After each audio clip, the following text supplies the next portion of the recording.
Israel Iran இடையே ஏற்பட்டுள்ள போர் பதற்றம், தற்போது போர் மேகங்கள் சூழ்ந்து தினமும் குண்டுகளை வீசி வருகிறார்கள், ஏவுகளை தாக்கி வருகிறார். ஆனால் இதனுடைய பாதிப்பு இந்தியாவிலே பெருமளவு எதிர்க்கக்கூடிய வாய்ப்புகள் இருக்கிறது. நம்மில் பலருக்கு இந்த கருத்து இருக்கலாம். பல ஆயிரம் கிலோமீட்டருக்கு அப்பால் இந்த சண்டை நடக்கிறது, இதனால் இந்தியாவிலே என்ன பாதிப்பு ஏற்படும், இதனால் ஏதேனும் பாதிப்பு இந்தியாவில் ஏற்பட வாய்ப்பே இல்லை நினைப்பார்கள். ஆனால் நிச்சயமாக அங்கே சண்டை நடந்தாலும் இங்கே பாதிப்பு ஏற்படும் என்பதில் மாற்று கருத்தில்லை. நீங்கள் அது தொடர்பாக தான் 12 முக்கிய புள்ளிகளை கொடுத்திருக்கோம். முதல் புள்ளியை தற்போது பார்த்தோம், அடுத்த புள்ளிக்கு தற்போது செல்வோம்.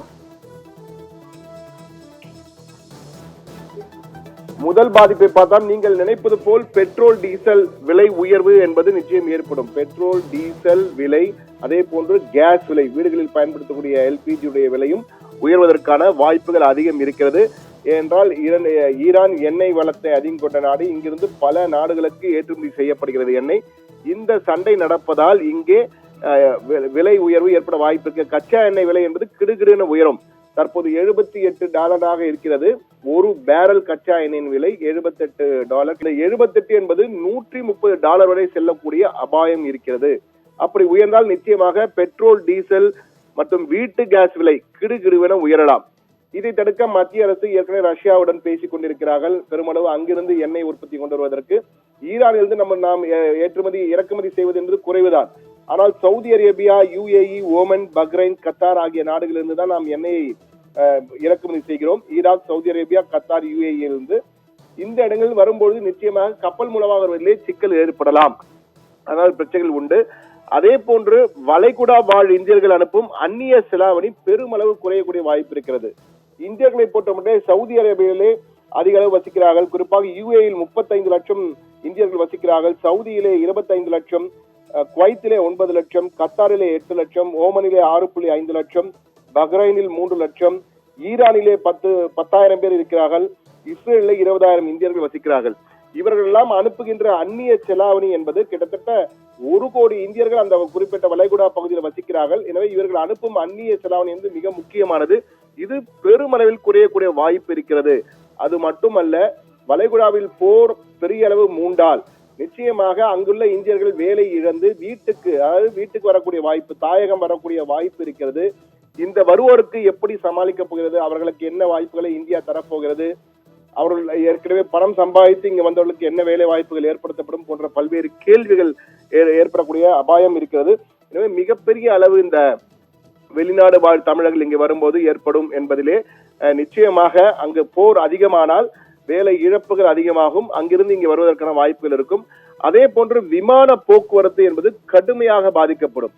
பயணிகளுக்கும் பல அசௌகரியங்கள், அதாவது 3 மணி நேரத்தில் செல்லக்கூடிய பயணத்தை கிட்டத்தட்ட 8 மணி நேரம் செல்லக்கூடிய நேர காலங்கள் அதிகமாகும். அதே போன்று கட்டண உயர்வும் ஏற்படக்கூடிய வாய்ப்பு இருக்கிறது. விமான கட்டணங்கள், போக்குவரத்து கட்டணங்கள் அதிகமாகக்கூடிய வாய்ப்பு, அதிக அளவு செல்ல வேண்டாம், அதிக பெட்ரோல் பயன்படுத்த வேண்டும், ஒயிட் பெட்ரோல். அதனால் நிச்சயமாக விலை அதிகமாகக்கூடிய வாய்ப்பு இருக்கிறது. போக்குவரத்தும் பாதிக்கப்படும், கால நேரமும் அதிகமாகும், அதே போன்று கட்டண உயர்வும் அதிகமாகக்கூடிய வாய்ப்பு அதிகமாக இருக்கிறது. அதே போன்று போர் பதற்றம் காரணமாக உலக முதலீட்டாளர்கள் பங்கு சந்தையிலே முதலீட்டை குறைப்பதால் பங்கு சந்தைகள் வீழ்ச்சி அடையக்கூடிய வாய்ப்பு அதிகம் இருக்கிறது. பங்கு சந்தைகளை இன்வெஸ்ட் செய்வதற்கு பயப்படுவார்கள் உலக முதலீட்டாளர்கள். எனவே ஏற்கனவே செய்த முதலீடுகளையும் திரும்ப பெறுவார்கள். இதனால் பங்கு சந்தையிலே பெரும் வீழ்ச்சி ஏற்படும். பங்கு சந்தையில் மட்டும் வீழ்ச்சி ஏற்படாது, இதனுடைய எதிரொலி எங்கே எதிரொலிக்கும் என்றால் தங்கத்திலே எதிரொலிக்கும். ஏனென்றால் உலக முதலீட்டு பங்கு சந்தையிலிருந்து முதலீடுகளை திரும்ப பெற்று நிரந்தர வருமானம் தரக்கூடியதாக கருதப்படும் தங்கத்திலே முதலீடு செய்வார்கள். தங்கத்தை அதிகம் வாங்கி குவிப்பார்கள். தங்கத்தை முதலீட்டாளர்கள் அதிகம் வாங்கி குவிப்பது, அதே போன்று மத்திய வங்கிகளும் வாங்கி குவிக்கும், பல நாடுகளை சேர்ந்த மத்திய வங்கிகள். இதனுடைய பாதிப்பு அன்றாடம் தங்கம் வாங்கக்கூடிய, சாதாரணமாக வாங்கக்கூடிய ஆபரண தங்கத்தின் விலை என்பது கிடுகிடுவென உயர்ந்துவிடும். என்றால் அதிக தேவை இருக்கும், ஆனால் தேவையான உற்பத்தி இருக்காது. தேவை அதிகம் இருக்கும், உற்பத்தி குறைவு என்றால் நிச்சயமாக விலை உயர்வு ஏற்படும். ஆனால் தங்கத்தின் விலை கிடுகிடுன்னு உயரக்கூடிய வாய்ப்பு இருக்கிறது.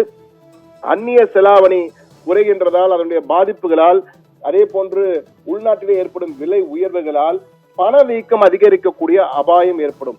பணவீக்கம் அதிகரித்தால் நிச்சயமாக பொருட்கள் விற்பனை மந்தமாகும், வர்த்தகம் பெருமளவு பாதிக்கப்படும்.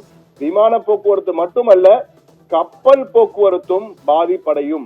கப்பல் போக்குவரத்து பாதிப்படைந்தால் பல சரக்குகள், பெரும்பாலான சரக்குகள் தற்போது உலகம் முழுவதும் கப்பல் மூலமாகத்தான் ஒரு நாட்டிலிருந்து இன்னொரு நாட்டுக்கு அனுப்பப்படுகின்றன.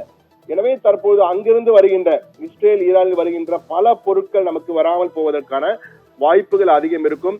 குறிப்பாக நீங்கள் பார்த்தீர்கள் என்றால் எலக்ட்ரானிக்ஸ் பொருட்கள் எல்லாம் இஸ்ரேல் போன்ற நாடுகளிலிருந்து அதிகம் இங்கு வந்து கொண்டிருக்கின்றன. அவை பெருமளவு பாதிக்கப்படும்.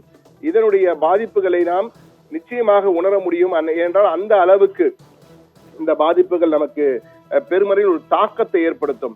அந்த தாக்கத்தை ஏற்படுத்தும் போது அதனுடைய எதிரொலியாக போர் முடிவடையும் வரை நாம் மட்டுமல்ல, உலகம் முழுவதும் உள்ள மக்கள் நிச்சயமாக இதனுடைய தாக்கத்தை உணரக்கூடிய வாய்ப்பு இருக்கிறது. அதே போன்று புவிசார் மோதல்கள் ஏற்பட்டுள்ளதால் புவிசார் அரசியல் போக்குகள் பிரச்சனைகள் அதிகமாகக்கூடிய வாய்ப்பு இருக்கிறது.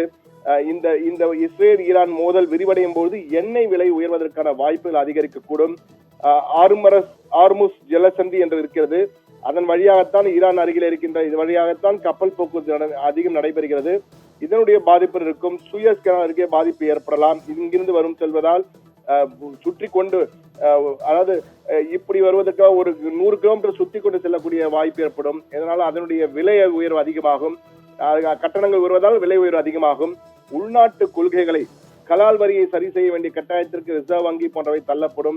ரிசர்வ் வங்கியின் விகித முடிவுகள் பணவீக்கம் எவ்வளவு ஆழமாக என்பதை தீர்மானிக்கக்கூடிய வாய்ப்புகள் ஏற்படும். தொடர்ச்சியான வெளிநாட்டு வரவுகள் ரூபாயை உறுதிப்படுத்தலாம். ரூபாயின் மதிப்பு வீழ்ச்சியடையும். டாலரின் மதிப்பு அதிகரிக்கவால் அதிக அளவு டாலரை பணத்தை கொடுத்து நாம் வாங்க வேண்டிய நிலை ஏற்படும். இவற்றின் காரணமாக ஒட்டுமொத்தமாக நீங்கள் பார்க்கும் பொழுது பெருமளவு பாதிப்புகள் ஒவ்வொரு இந்தியனையும் சென்றடையக்கூடிய வாய்ப்பு இருக்கிறது. ஏதோ ஒரு பல ஆயிரம் கிலோமீட்டர், கிட்டத்தட்ட இங்கிருந்து 3000 கிலோமீட்டர் இருக்கும் ஈரான். அதே போன்று இஸ்ரேல் எடுத்துக்கொண்டால் 5000 கிலோமீட்டர் இருக்கும். ஆனால் எங்கோ சண்டை நடக்க நமக்கு என்ன பிரச்சனை என்று இருக்க வேண்டிய அவசியம் இல்லை. நிச்சயமாக நம் ஒவ்வொருவருக்கும் ஏதோ ஒரு வகையிலே நம்மை பாதிக்கக்கூடிய வகையிலே இந்த போரினுடைய தாக்கம் இங்கு பாதிப்பாக எதிரொலிக்கும் என்பதில் மாற்று கருத்தில்லை. உடனடியாக தெரிய போவது பெட்ரோல் டீசல் விலை உயரும். வீட்டில் பயன்படுத்துகின்ற கேஸ் விலை உயரக்கூடிய வாய்ப்பு இருக்கிறது. பங்கு சந்தையிலே வீழ்ச்சி அடையக்கூடிய வாய்ப்பு இருக்கலாம். அதே போன்று தங்கத்தின் விலை உயர்வதற்கான வாய்ப்பு இருக்கிறது. இவையெல்லாம் பொதுவாக நடைபெறுவது. அடுத்ததாக பார்த்தீர்கள் என்றால் விலைவாசி கிடுகிடுவென உயரும். இது நேரடியாக மறைமுகமாக விலைவாசியை உயர்த்திவிடும். சரக்குகள் வருவதில் தாமதம் ஏற்படும். பொருட்களுக்கு தட்டுப்பாடு ஏற்பட்டு அதனால் விலை உயர்வு மேலும் அதிகரிக்கக்கூடும். விலைவாசி எப்போதும் இல்லாத அளவுக்கு உயரக்கூடிய வாய்ப்பு இருக்கும். இவை அனைத்துமே ஈரான் இஸ்ரேல் மோதலால் எங்கோ பல ஆயிரம் கிலோமீட்டருக்கு அப்பால் நடைபெறும் மோதலால் இந்தியாவில் ஏற்படுத்தும். இந்தியா மட்டுமல்ல, இந்தியா போன்ற ஒவ்வொரு நாடுகளிலும் இந்த பாதிப்பு அதிகம் இருக்கும்.